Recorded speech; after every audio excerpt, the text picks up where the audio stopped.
Listening to it right now, my God. Coming up on Verse, Chorus, Verse. Hey, I heard you, you fuckers. I get it.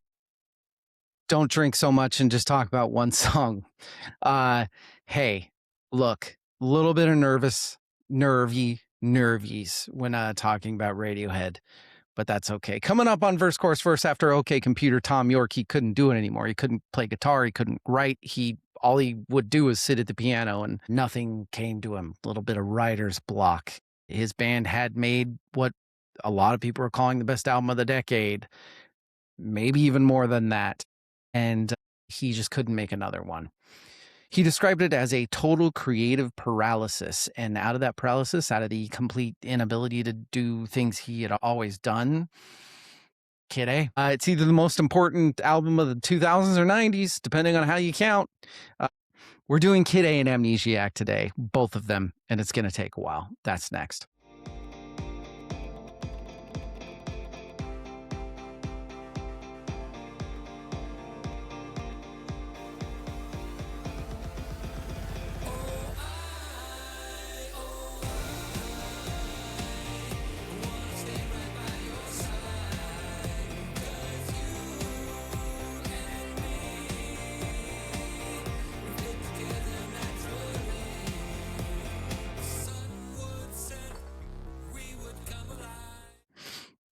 Look, I'm sober, okay? I am sober. I am also DL. It's just me tonight. No Evil, no Rachel. You're welcome to Evil and Rachel, not you guys. We love having Evil and Rachel on, but they do not want to talk about this band. And we don't want them here if they don't want to be here. Kind of, that's Radiohead fandom all in one sentence, right? I've been looking forward to this episode more than any other episode we've done this year, maybe more than episode we've done in a long time, because Kid A and Amnesiac are the reason I started caring about what music actually was at a certain point in my life. I was a huge music nerd when I was young, had kind of fallen out of it, fell back in love with it. Thank you to this, not like what sounded good, but what music was trying to say and why it was picking that way to say it. Does that make sense? I promise you, totally sober. Radiohead just does this to me. Yes, okay. Pablo Honey and the Bends. I got a little too drunk. I was a little too nervous to talk about this band. This band is a terrifying band to talk about on a podcast because I know that 90% of you know more than I do. What gives me the right to talk about Radiohead? Well, what gives me the right is that I DL. I'm going to explain to you why this changed the way I listen to music today. We're going to do both albums. We're going to do the story. We're going to do awards and categories. I'll score them separately. This might be a long one. That's what she said. If you need to split it into a couple walks, a couple drives, that's fine. I'd rather you stayed. I'd rather you hung out. I mean, what, you can't handle a long talk about Radiohead? Let's get to the most important pike of the fight. Let's get to the most important part of the night. What are we drinking? I'm keeping it light because I got to keep my wits about me. I know what you're saying. DL, you're rambling, you're blah, blah, blah. Yeah, well, I'm feeling good, feeling great, feeling good. How are you? I have seltzer water and vodka. Look, I'm still sticking to my guns. My brother and I, it's real. And I'll be honest, the bet with my brother doesn't really, that's not really what motivates me. My brother's a great guy. I'm not trying to beat him at anything. He and I are going to go meet up and have a blast and swim and golf. It's nothing about it. It's really just, it's not even really accountability because he and I aren't really like that. It's more just the feeling. I'm losing lbs. I'm eating really, really healthy, working out. And it's one of those, you know how when you, even if you go like 4 days eating right, and then you eat ice cream or you eat a fucking Big Mac or like way too much bacon in breakfast, and you just feel this way, this certain shitty way. And then you go, God damn, I always felt like that. Because of my traveling, because I would eat shitty while I was traveling and stuff like that. And just being, tired when I'd get home I just felt like shit all the time. And I don't anymore, and I love it. So there's my advocation for getting healthy.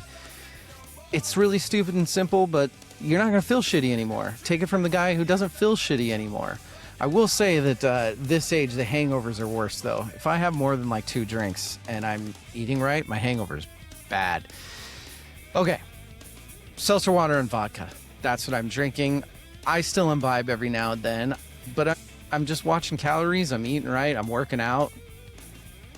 I'm feeling good. Stay on this journey with me. Let's see what happens. I've got one very specific goal in mind that I'm not going to say on the pod until I feel like it's maybe halfway doable. It's not an easy goal. I don't want to say it yet, but maybe as we keep going, I'll say a little more and more. So yes, we've covered Pablo Honey and the Bends, and I don't think it was that terrible. I think I talked basically about 2 songs way too much. That's okay. Fans, we go on tangents. We have to start with the problem of after OK Computer on this one, right? Kid A doesn't exist without the problem that OK Computer brought. It comes out in 97, OK Computer. We talked about it. You know what it is. The reviews are insane. Best album in years, best album in the decade, maybe one of the best albums of all time. And instead of feeling good about that, Thom Yorke falls apart. He stopped being able to play guitar emotionally. Like, we're not talking Neil Young. He didn't slip a disc. He just stopped being able, it felt wrong picking it up. It felt like a costume. And I feel like when your primary instrument starts feeling like a costume, you have a choice. You can force it. A lot of artists force it. A lot of artists have played the same 7 songs for 30 years and been super famous for it. Not implying that those artists are sick of it and all hate it, but I guarantee you there are plenty of artists that are making a lot of money that wish they didn't have to play the same 3 chords their entire life. I'll put it like that. You have another choice. You can put the guitar down. I love guitar, but you can put it down and you can find out what else is out there. Thom Yorke put it down. Thom Yorke made the band put it down. And what they did was one of the more brave things that I think an artist has ever done. They went into a rehearsal room with no agenda, with no songs, with no plan. With instruments they didn't know how to fucking play. Johnny Greenwood started bringing in stuff from New and Kraftwerk, but it was really all based on panic because he didn't want to do this. He was terrified to do this because basically Thom Yorke looked at him and said, yeah, you're not allowed to play guitar anymore. What? Yorke was obsessing over the Aphex Twins. Have you noticed I'm trying to look in the camera more? I am. I'm trying. I think it's going okay. I hired a person and I bought a specific type of AI to help me out a little bit with podcast stuff, no outline stuff, no anything like that. I'm definitely not. I let AI do my facts and then I have AI study our episodes and give pointers. And one of the big pointers was I'm always looking either here at my notes or I'm looking here at my camera with Evil and Rachel. And on my solo episodes, if I'm looking here, I'm just looking at my beautiful bad self. So I might as well look here, right? I do have to look at my notes because there is a lot of shit going on in this head for this episode, but you're okay. I have had a lot of caffeine today. Can you tell?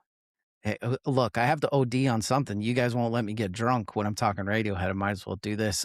Yorke was obsessing over, who did I say? Aphex Twins. I think I said Scott Walker, Mingus, and then Phil Selway, one of the more underrated rock drummers of all time, he basically found ways to play drums that didn't sound like drums. They learned how to be a different band and they didn't know if it was going to work. They just knew that, hey, OK Computer Radiohead is dead. That's it. But if this doesn't work, if this evolution doesn't work, well, did it work? They recorded over 60 pieces of music for Kid A. That's right. They did a Oppo Lizzo. They wrote a shit ton of music and they didn't come out with every single song because every idea is not a great idea. 60 songs over 2 years.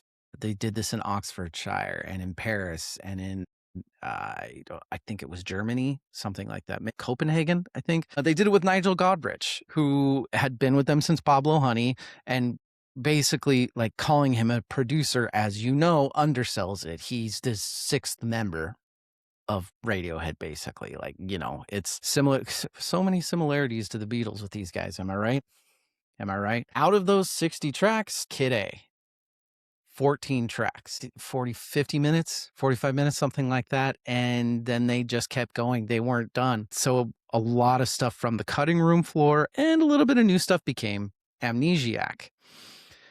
That was 8 months later. So same year, 8 months. I have to say something about Amnesiac before we get to Amnesiac. I had a position of Amnesiac before I started studying for this episode. And along with studying for this episode, along with some things that some critics have said and some things that my listeners and social media has said. Basically, I always just thought it was Amnesia. It's just the lesser twin, the B-side, the leftover record. That was my feeling. That I believed that. I went into prep for this episode planning to explain why 7 out of 10 was still a great score. So give Amnesiac a clap and, I don't know, collection of outtakes someday to call David a moron. And then I started studying. We'll get to that. First, Kid A. October 2nd, 2000, Kid A drops. No singles. I want you to understand, remember, whatever you want to say, what that meant in the year 2000. In 2000, you release a single to radio 4 to 6 weeks before the album comes out. Radio plays it. People hear it. They decide if they want the album. That's how it's been for decades. That's how it works. That's what you do. Radiohead released no singles, no interviews, no music videos traditionally. Capitol Records said that it was a commercial catastrophe. Kid A was the Radiohead album after OK Computer, a commercial catastrophe. There are stories of executives like begging them to release anything. It doesn't even have to be on the fucking album. It can be 30 seconds. Just give the radio something to drop a date with. Radiohead said no. What they did instead was they released these short animated pieces online, which you can still find on YouTube. They called them blips, no music. Okay? These were like abstract visuals. This was like in 2000. Most motherfuckers were still on dial-up. I didn't have a computer for a long time after that. They were inventing a promotional strategy that wouldn't become like standard practice for 10 more years. And then this album came out and it went to #1 in America and UK at the same time, without a single, without radio play, without press, because people wanted fucking Radiohead. I got it. There is a bird every time I record comes to this bush and hangs out with me. Cute, right? Problem. I'm not sure if you hear that. Flies over, beaks at the window. Every time, every single time. Not distracting at all. Okay, where was I? Something about #1, simultaneously US and UK. I think about that a lot in the context of this show. The idea that the music is enough, that the music is there, the audience will find it. Radiohead bet everything on that in 2000. They were right. They were fucking right. Let's talk about Kid A. Let's actually talk about Kid A. We will talk about everything in its right place. If you've been listening to Radiohead in order with me, if you started with Pablo Honey and went to the Bends and then OK Computer, the first 10 seconds is disorienting, which I'm absolutely positive is exactly what they were going for. There's no guitar, there's no drums, there's Tom York's voice like processed as shit, split, like it's not even a human voice, and there's keyboard, and it sounds like nothing. It does not sound like Radiohead. If you think of the context of who Radiohead was all the way up to after OK Computer. I remember the first time I heard it. Okay. I didn't know any of the hype at all. I hadn't paid any attention to the hype. I wasn't a massive Radiohead guy probably until 2003-ish. One of my final years in the Navy, I got I deep dive. You need shit to do. I had so many albums, so many CDs, and I obsessed over them for a while, but it was after this album. Yeah. So that I didn't have the context of like, oh shit, this is not OK Computer. I mean, I did. It's not like I wasn't born on in Mars. I knew what OK Computer was and the Bends were and stuff like that, but I didn't have the context of people thinking that this was that big of a jump. It's hard to have that context if you aren't the huge fan in real time. Everything in its right place is kind of like a thesis statement for this album. It's 4 minutes of saying, here's what this album is. Nothing is going to resolve. Nothing's going to feel right, but I assure you everything is in its right place. Okay. You have Kid A, you have the title track, you have like the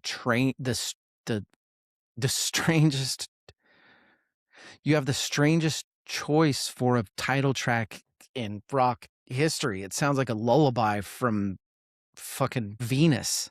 Like Johnny Greenwood plays a martinet, like this instrument from fucking like the 1930s or 20s. It sounds like a human voice. Ghost, fucking what they were trying to do to sound effects is in movies in the 70s for sci-fi. There's no lyrics you can parse, and it's unsettling and it's beautiful and it's amazing. And then they go into national anthem, and here is that reassertion, that bass riff, that driving drums. Free jazz brass? Yeah, sure, Radiohead. Let's have some free jazz here, okay? But Colin Greenwood's bass line, right? Everything else is chaos, but you have this bass line that's driving, and suddenly you're starting to feel and understand what the fuck these guys are trying to do. I think a lot of it comes together in National Anthem. I know that's easy to say because it is one of the only it resembles a traditional rock song because of the rhythm section. But then they go into how to disappear completely, and I gotta say, this one just sorry, I'm trying to go along with the tracks at the same time, so I'm flipping, but I promise you, I'm paying attention. I promise. There we go. This song gets me every time. Tom York wrote this after he had a panic attack. There's this infamous panic attack he had after a Dublin show where he was trying desperately to quit the band, to quit the tour, OK Computer. He didn't want it anymore. He didn't want to hear the words OK Computer anymore. It was Michael Stipe. Yes, that Michael Stipe. That was his friend at the time, that Tom York had started leaning on heavily for answers on how to deal with the fame. Michael Stipe told him to just go somewhere in the venue that you can be a little bit at peace, somewhere a little quiet, a little bit in the back, and something like that, and to start saying to yourself, I'm not here. This isn't happening. That's the song. Johnny wrote the fucking string arrangement. It's 6 Munichs. It's 6 minutes of the most beautiful music ever made, right?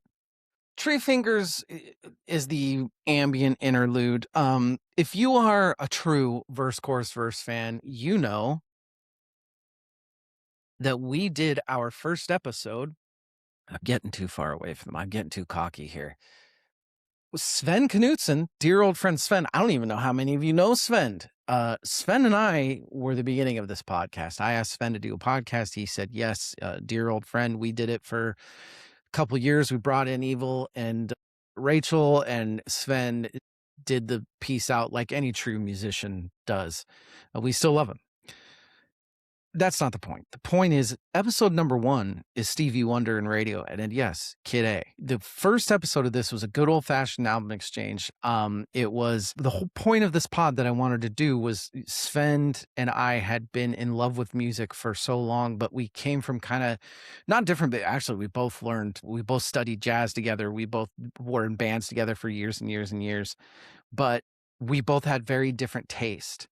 And the whole point was, hey, give me an album. I'll give you an album. We'll talk about where the difference is, what we like. He gave me Talking Book by Stevie Wonder. I gave him Kid A. That's the very first episode. And in the very first episode, I don't give it a 10 because of Tree Fingers and one or two other things. But I'm not an interlude guy. But here's the thing is 5 minutes of treated guitar, I don't think I really understood what I was listening to even 6 years ago. It helps the album breathe. I don't dislike this song as much as I used to. I still have I don't know, interludes are interludes, but hey, it leads into Optimistic, which is the one that sounds the most like a rock band, which is probably why it exists. Like Radiohead is like, let's just maybe try to get him to hold on. Big fish eats the little one. I don't know why they call it optimistic. Those musicians and their opposites, right? In Limbo is, to me, that's the undervalued track.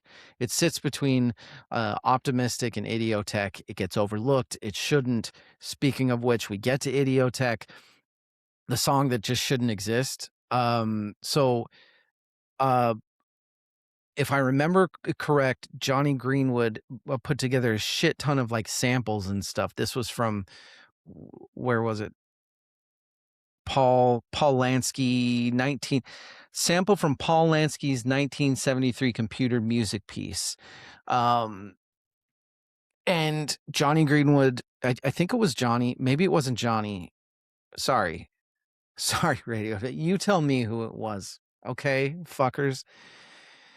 Somebody gave him a mix of a bunch of samples and said, and Tom was like, we can't use any of this, like none of this, until he got to Idiotech and was like, not Idiotech, but a sample that kind of birthed what Idiotech would be, and was like, fuck, this is it. It's a dance track kind of about the end of the world, and it's really fucking good live. Morning Bell, it's the pivot, it's eerie, it's circular, cut the kids in half, right?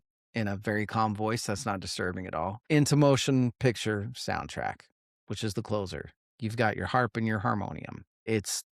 You aren't going to find more traditional musical beauty than this. And then you get Static and Silence, end. And that's fucking Kid A. That's your album. And now we can go to awards and categories. I feel like I had to track by track Kid A. I just did. I'm probably going to do the same thing for Amnesiac for different reasons. I don't know. You can find tons of David Crosby, Mez, fucking 3 stars. Like, these people are insufferable sort of shit, cold, inaccessible, whatever. It's fine, right? I get it. I get the Radiohead thing. We've already said that. I don't need to say it again. Should we do 70 million Jackson fans can't be wrong? Well, I'm one of the 70 million Jackson fans. I said that Tree Fingers, I think Tree Fingers is not a skippable track. Every list I've ever seen ranks it last, calls it filler, skips past it. I did the same thing. There's no melody. There's no lyrics. I still think it's kind of essential, not because it's a great track on its own terms. It isn't, but it's not trying to be. I don't know. Without it, though, you get optimistic to Idiotech. It's going to give you fucking whiplash. Tree Fingers is like a decompression chamber. It's a moment. It's kind of like an exhale, I just don't think that you can have Idiotech without Tree Fingers first, and I'm good with that. What's love got to do with it? Look, I'm always going to I'm always going to want to be more of a Kid A guy than an OK Computer guy. I want to be cool. I want to be different. OK Computer is one of the best albums ever, but Kid A is the weird one. That's what I've always wanted to be. So yeah, I'm definitely predisposed to like these sort of things more. I know that that's kind of what you expect, but I have found that in my old age, I'm not really like that. I can put Radiohead's OK Computer against any of their other albums and do it pretty honestly without trying to come in here and be like, actually King of Limbs is the one that I mean, there is a little bit of that in me. King of Limbs is the shit, but I'm not like I'm not as crazy as I would have been 10 years ago. So yeah, I think I am a little bit predisposed, but this album still earned it, right? This album absolutely earned it. I fell in love with this album.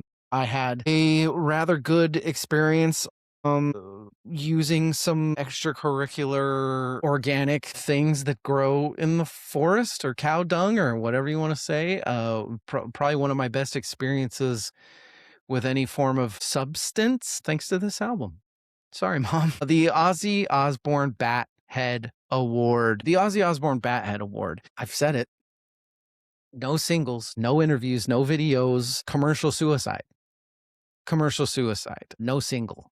And number 1 in America and UK.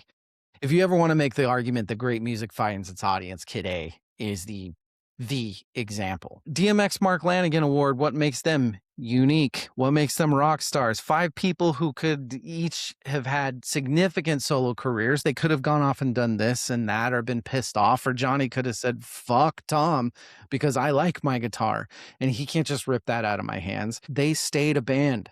They've stayed a band. They, individual choices, subordinate whatevers, that's fine. They've done the Smile and like Johnny Greenwood is one of the greatest composers working today. He has an Academy Award nomination, right? He does fucking Paul Thomas Anderson films. Like, he stayed in Radiohead. He stayed in Radiohead. Tom York has moved on to do other shit. He stayed in Radiohead. Tom York had a complete mental breakdown after one of the biggest albums ever, because he thought he was not being honest enough. Like, these guys are born to be, the rock and roll stars that Evil wants, the ones that the swag and the momentum and stuff like that. There is another style of rock star that was massive in the early 90s and led to all of this amazing heroin music. Your Kurt Cobains, your Lane Staley's, your Michael Stipes. Tom York is that. Tom York wants to be seen as an artist, not a famous musician. I'm okay with that. Overrated, underrated, properly rated. It sounds like a cop-out, but Kid A gets talked about as one of the greatest albums ever made, just like OK Computer. OK Computer gets talked about more. That's true. I think all of it is correct. I think what is underrated specifically is how funny it is that this happened. That the most deliberately uncommercial album a rock band has ever come out with, and a massive rock band has ever come out with, is ended up being a defining album. I don't know. The universe has a sense of humor in music a little bit, right? When it's not being evil as fuck. John Prine, Best Lyric Award. I'm not here. This isn't happening.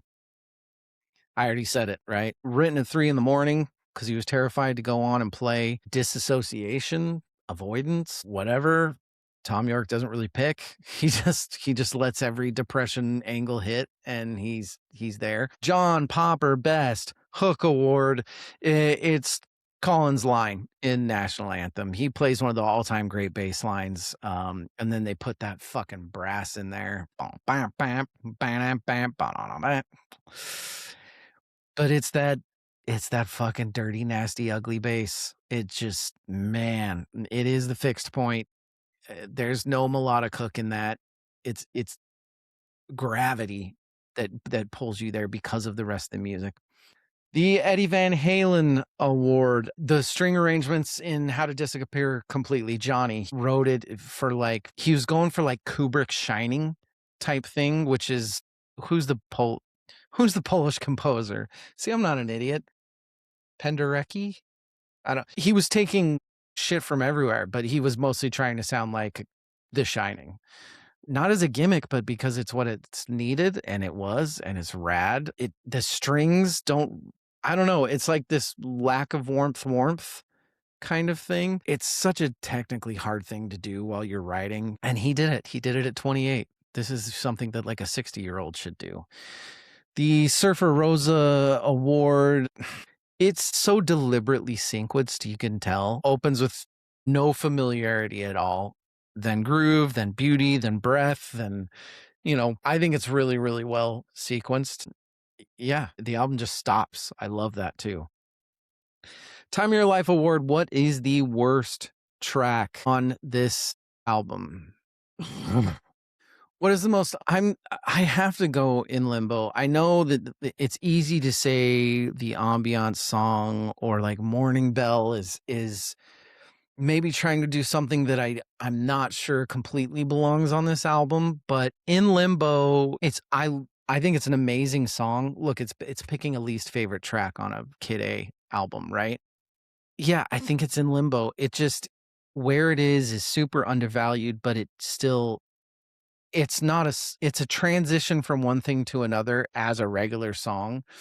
That kind of means that it's not one of the great songs, right? Okay, 3 best songs. Am I Basic Bitch? Maybe. Maybe. Am I a basic bitch? Maybe. Number 3, I'm going Idiotech. This song shouldn't exist. It does. You know, it's a drum machine in the end of the world. It's one of the, I don't know.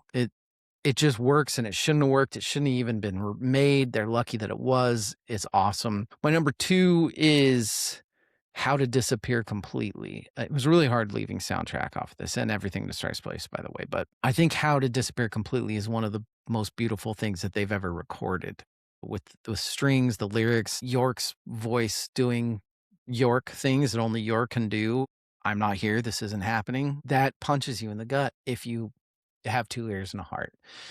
But I am going national anthem. I am going fastball down the middle, Colin Greenwood's bass line, horns. It's visceral. It hits you. It's 2 to the body. It gets you right in the kidney. I gotta stop these boxing metaphors. It's national anthem, and I could listen to it forever, and I love it. I I'm gonna rate this album. That's what I'm gonna do. I'm gonna rate this album. Guys, I'm done giving easy 10s. I'm done giving easy 10s. A 10 has to earn it. It has to be a life-changing experience. Harvest got a 9.1 from me. You know, Calling Card got a 9.1 from me. Real Thing was lower. Kid A, I mean, you also know, okay, here's a spoiler for one of the episodes. We just did an episode on OK Computer with Rachel and Evil, the only one I made them do. You're welcome. Them, not you. I'll say that again. Somebody gave it a 10. Who was that? Was it me? Was it Rachel? Was it Evil? Somebody gave it a 10. Kid A is a 9.8. It is life-changing. It is. There's also some stuff on here that is it's so mood specific. It's so mood specific. And I gave it a 9 in episode 1. I feel like I should have to live with that. It shouldn't be easy for me to just turn around and do what I did with Talking Book, which went from a 9 to a 10 that year because I started listening more to it and realized, shit, no, it's actually the perfect album. I shouldn't be able to do that. I should have to stick with. You guys should be able to rake me over the coals for not giving Kid A 10. I'm giving it a 9.8. It is so close to perfect. And Kid A it changed the way that I listen to music, not the way I listen to Radiohead, the way I listen to everything. It's one of the albums that taught me that sitting in discomfort is can be a fun thing in music. You know, an album can ask more than you think you have to give. How's that? Earns its 9.8, right? Should we get to Kid A's little sister, Amnesiac? Where am I in my notes here? Told you we were doing both. We're doing both. 8 months. Kid A, Amnesiac, same recording sessions, 60 pieces of music. I told you at the beginning that I had a position on Kid A's friend, Amnesiac. I'm going to do that a lot. Before I started studying, and it was the B-frame side. It was the leftover record. Critics said in 2001 that look, yeah, it's great. It's Kid A Part 2. I bought into that, and listening to it, I agreed with that, and I just realized that I need to change my music because I'm not listening to Amnesiac right now, and that's not okay. Here's what happened when I studied. I put on Pyramid Song. I've heard Pyramid Song before. I knew it was great. I thought I understood what it was, but Amnesiac was always why would I listen to Amnesiac when I could when Kid A's right there? Why? Why? Sitting with it, studying for this episode, actually sitting with it, something broke open. I couldn't tell you exactly when it happened, but I know that it was Pyramid Song. I don't know if it was like signature not I don't know if it was like signature not resolving piano voice. I don't know. I don't know what it was, but I jumped in the river, the Black Eyed Angels line. So I started over and I listened to Amnesiac again. And then I heard Dollars and Cents fucking hit me in the face. And nobody talks about Dollars and Cents, by the way, which has one of the greatest bass performances on either record, including National Anthem. But then what else? Spinning Plates, Life in a Glass House. Like, you know, fucking Life in a Glass House. We're we're going to talk about Life in a Glass House. I mean, obviously that I like that and I've always liked it, right? Somewhere in the middle of that, I realized I had that take before I had Amnesiac. Uh, I knew what I was going to think about Amnesiac before I actually really sat down and paid attention to it.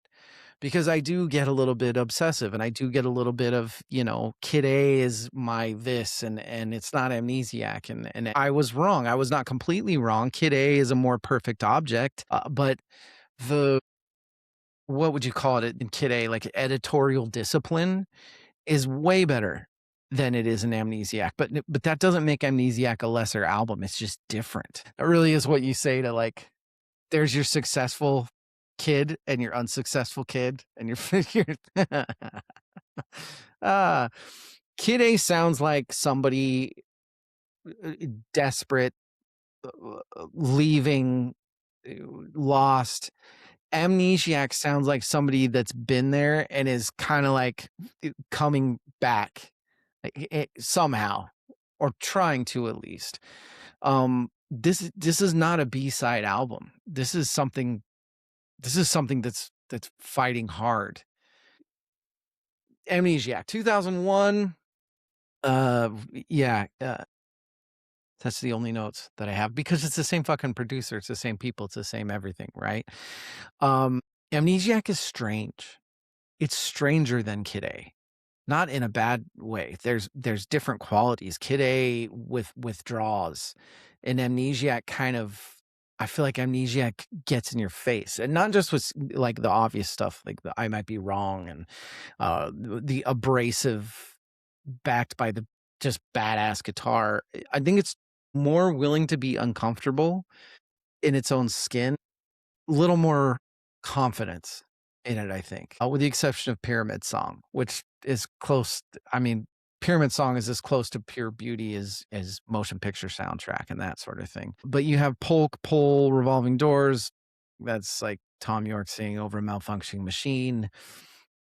You have like spinning plates, playing track backwards, sort of stuff, reversed vocals, re-recording vocals, all that sort of stuff. Yeah, and then you get to Life in a Glass House, which is Humphrey Lyttelton, jazz musician in his fucking 70s, leading a New Orleans funeral brass band through that, which like man, God, Radiohead's good at doing that stuff. It's finding, the motion picture soundtrack and Life in a Glass House. 6 minutes unlike anything else in their catalog. And it- I just love it. I love it so much. I'm a New Orleans guy. I love brass. I love all that stuff. And I think a lot of people thought this was a little too jarring. I think we'll get there, but I think it's good. Sardines in a crushed tin box. Yeah, it's intent, like drum machines, process bakes. Tom York. It's way less welcoming than everything in its right place, I think. And then Pyramid Song, which I've already talked about, it got its own moment. It's beautiful piano and strings, and then the times. How about the time signature in Pyramid Song? Have you been able to figure out? I can't figure it out. It's impossible to fucking count. And yeah, there's just not much like it. Let's see, Polk Pole Revolving Doors, The Machine. It's a Machine song. I think it's Radiohead trolling. I really do. Maybe they think it's genuinely interesting. This is, to me, where a lot of people say about Tree Fingers, the kind of, oh, what are we doing? That's how I feel about Revolving Doors. To me, that's where Radiohead, like everybody that says Radiohead is this overindulgent, like over intelligent, trying too hard band. There are very few songs I agree with that with. Revolving Doors might be one of them. You've got the politicalness of You and Whose Army. You've got that was written by Tony Blair, by the way. You and Whose Army, the political song with some of that badass cabaret piano. I might be wrong.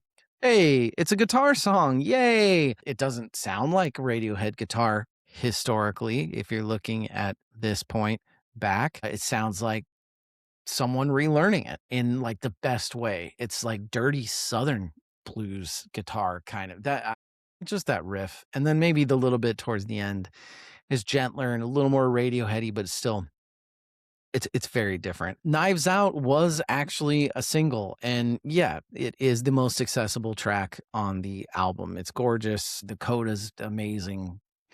And then Morning Bell and Amnesiac, same song. All right, more malevolent. They came out. They came out with the same song again. There are some things on this album. I'll say that there are some things. This spoilers, Amnesiac ain't getting no 10. It's not quite what Kid A is. Dollars and Cents is super underrated. It's an amazing song. Bass. Boy, you can't talk about Radiohead without talking about overtly amazing bass, right? You just can't. And then you get to another one, another Amnesiac gotcha in Hunting Bears, fucking guitar loop. It's guitar loop. And I feel like I'm getting pissed off. I'm not. I like this. I just, at some point, as a Radiohead fan, you do have to admit that some of this shit is just batshit crazy. It is, in the best way. Like Spinning Plates. Hey, look, it's a backwards song. I'm actually gonna talk about this more in an award. This shouldn't work. This album shouldn't work. Let's see what else we got. Oh, Into Life in a Glass House. You know, it's just a New Orleans brass band, Tom York, and everything ends and the album ends, and there you are. Let's go to awards and categories because I really like it. Hey, so let's talk about Spinning Plates for a little bit and how it was built, like literally in reverse. They recorded a piece of music during the Kid A sessions that just wasn't working. They weren't really enjoying it. So they played it backwards in the studio. They pulled a bit of a Beatles. Here we go. A little bit of a Beatles. And then the music was flipped back to its original direction, which means that the music that York wrote, the melody didn't exist anymore in the version you hear. It's just a vocal line built on a reverse world. It's this track where the voice and the instruments are in a relationship. They don't feel like they should be coexisting. It's like fucking humans and dinosaurs on that song. The vocal phasing doesn't really land the way that you expect it to. The resolution is like ironically misplaced. It sounds like something remembering itself rather than happening. I'm not drunk. I'm not stoned. Oh, and a computer wrote it, by the way. Thanks a lot, AI. The song, not me. It didn't write me. 70 million Jackson fans can't be wrong. I'm going to say it like this. I don't love Poke Pole, but I think it's a way more honest track than people give it credit for. I love that there are different types of doors thing. In the context of what this album is about, there's something to that, the absurdity and truthfulness of that lyric that I just get. I'm not saying it's a great song. I'm just saying that it's doing real things. It's hard to find your way back, maybe like a Tom Yorkie thing. I don't know. Ozzy Osbourne, Bat Head Award. Look, I'm still going with Like Spinning Plates. It's the same thing. The music, that lyrics are being sung to music that the music it was designed for is gone. I don't know of a stranger production choice in rock music. Listener question of the day. What is the strangest production story that you've heard in rock music? And is it weirder than what Radiohead decided to do with Spinning Plates? Good luck. What's love got to do with it? I already told you this. I went into the episode. Don't you listen? I went into the episode thinking Amnesiac for certain was the lesser twin. So I was predisposed to give it a pass. Or maybe because this was when I said, look, I've got listeners. I've got people I want to talk about this with. I really have to invest. I really have to put the hours in. Maybe I was predisposed to like it more because I had to give it an honest shot, and therefore it's kind of like new Radiohead to me. It's not. I've listened to Amnesiac many, many times. But whatever happened, it worked, because the rating that I would have given it if I hadn't studied it all for this episode is much lower than the one that I'm going to. How about that? Conventional wisdom, am I right? What do we have next? John Prine, Best Lyric Award. I jumped in the river. What did I see? Black-eyed angels swam with me. I'm not going to explain that.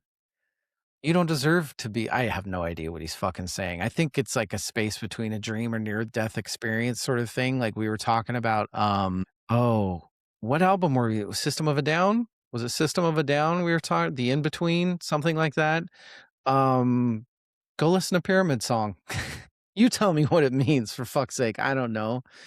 I'd ask Rachel. Rachel's literal. I learned that Rachel is the most literal lyricist listener to ever. She said, well, it means he went into the river and a black-eyed angel swam with him, David, you fucking idiot. Best hook. Is it the guitar figure in Knives Out? I mean, it's a traditional hook. It's clean guitar. It's a major key. You can follow it, and there's purpose. I think the experiments of Kid A and Amnesiac were, I think Knives Out is maybe not intentionally, but reminding you what Radiohead can do, has done, just a little bit of a taste. I don't really think they were doing that on purpose. Like, oh, we still got, I don't think it was anything like that, but it's catchy. It's even though they were going for not catchy. Eddie Van Halen Award is Colin Greenwood's bass work in dollars and cents. This is the song that nobody talks about on this album. I'm going to turn it on right now. Yeah, this is one of the greatest bass performances on either record. Colin is doing something in these lower frequencies that you feel it before you hear it. That build in the second half, the way that the bass is like, he's like pushing against the strings. You just want to go back and listen and listen and listen to like everything he's ever played. Underrated musician, underrated song. Go listen to it right now. After this, go listen to it after this. The Surfer Rosa Award. Amnesiac sequences a lot different than Kid A. Kid A is like a singular sustained arc. Amnesiac is restless. It moves everywhere, you know? But here's what I think the sequencing is actually doing. Every time Amnesiac gives you something beautiful, your pyramid songs, your Knives Out, the dollars and cents thing, it immediately makes you uncomfortable. Even in the same song. It's an alternate between comfort and discomfort. I would think that, yeah, Radiohead was probably doing it on purpose. But then it ends with Life in a Glass House, which is long and traditional and from a different decade and a funeral band. I think you can, if Kid A is sadness, then Amnesiac is grief, and the ending is a funeral. That's what they did. I think it's amazing. I'm sure that I'm reading way too far into it, but I love it. I love the sequencing and everything. Okay, let's get to the hard one. Let's get to the worst track on the album. You know, this might be a surprise. It might not be. It might be gimme. It might not be. I don't know. But I'm going Hunting Bears. I made the tree finger argument in Kid A, the ambient shit. I'm making the other argument here. The analogous? I don't know. The only reason Hunting Bears exists is because they wanted a runway for Life in a Glass House. That's how I feel. But you know, if I'm pulling one track from this album and giving it to a different project, it's this one. I don't think it needed the interlude this time. I don't want my albums. This album doesn't need the rest. It doesn't need it. I like that it's discomfort. That's how I feel. 3 best songs on Amnesiac. Should we do this? Dollars and Cents is my number 3. The underrated one, the one that people don't talk about enough. This is my, built to spill kind of, just go listen to it and come back and tell me that it's not amazing, and that alone kind of helps make it not Kid A's lesser twin. Number 3 is Pyramid Song, the greatest piece of music on either album, I think, as far as a writing perspective. If you handed me one Radiohead song to explain what they are capable of when they get this weird, it's Pyramid Song. Maybe Idiotech, maybe How to Disappear Completely. Look, Pyramid Song's amazing. Piano, strings, time signatures that make no fucking sense with no resolution. Angels in the River. I love it. But my number 1, and I kind of hinted at it, right? Humphrey Lyttelton, 29 years old when he played on this. Jazz musician from another era that a lot of people would say that does not belong. Radiohead, New Orleans. What are we doing? Well, it exists and it's fucking awesome and I love it. I love both things more than anything. I guess maybe my kids. I don't know. Radiohead, New Orleans. Kids. I should have named my kid Radiohead in New Orleans. It works. It works. It's amazing. And you're wrong if you think that it doesn't. Okay. I'm glad we got that settled. Now here we go. Let's talk about who won the albums. I've been here way too long talking to you about two albums made in the same session by the same band. This was pretty clean and crisp, actually. I'm at an hour perfectly right now. This is going to be a little under hour. Fucking Pyramid song is playing in my head, and it's just fucking killing me. Tom York won, not Radiohead, Tom York specifically, because Tom York had the breakdown, and instead of protecting himself from it, he went in, he dove in, he put the guitar down, he sat in the silence at the piano that he also didn't want to play, and made the decisions that ended up being Kid A and Amnesiac. It wasn't, Tom York is not the hero that some people thinks he is, because Radiohead is a full band more than most bands. That is greater than the sum of his parts Radiohead is that. But Tom York won. This is one of the more braver decisions, whether it was by necessity or by choice. That bravery, the bravery of someone who is very good at something and decides that they no longer care that they're good at it and they just want to be honest and start over. The rest of us get great albums because of it. Because then even after this, they go on and they start blending it, and there's a little bit of a longer Radiohead take that I'm going to try to keep you coming back with is, look, he paid for it, but every time I put on How to Disappear Completely, every time I put on Pyramid Song, every time I put on Idiotech, thank fucking God Tom York had a mental breakdown and refused to play guitar, right? Kid A, you got a 9.8. Well-deserved. When I started studying, I was probably planning about a 7 for this. I thought it was a B-sides record. It's fine. I was going to explain the gap, move on. I was wrong. I was wrong about what this album is. I had, the conventional issue, wisdom of what their eras actually are. And then I sat with it. And all these songs started hitting me the way that all Radiohead does. What's here is two albums that are doing different things with the same raw material. Kid A is more of a perfect project. The discipline is a little more real. The through line is way tighter. That's worth something in an album score. But Amnesiac is not lesser. It's harder. Returning is harder than leaving. Grief is harder than withdrawal. Messier does not mean worse. Amnesiac gets a 9.4 for me. Actually, no. Scratch that, David. Amnesiac gets a 8.9 from me. The gap is real. Okay. Kid A to Amnesiac is still real to me, but it is way closer than I thought. If you told me I was letting my study sessions inflate that number, you might be right. I'll own it. I heard this album differently because I gave it the time it deserved.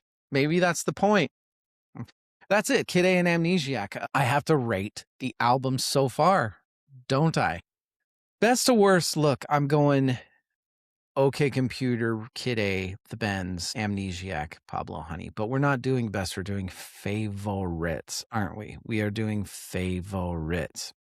OK Computer is my favorite so far. It's just so good. And it is the easy answer. And when you're a musical snob douchebag, you don't want that to be your answer, but it is what it is. Kid A is probably my number 2, with Amnesiac is probably pumped up to number 3, but I love the Bends. Maybe the Bends, and look, right now it's OK Computer, Kid A.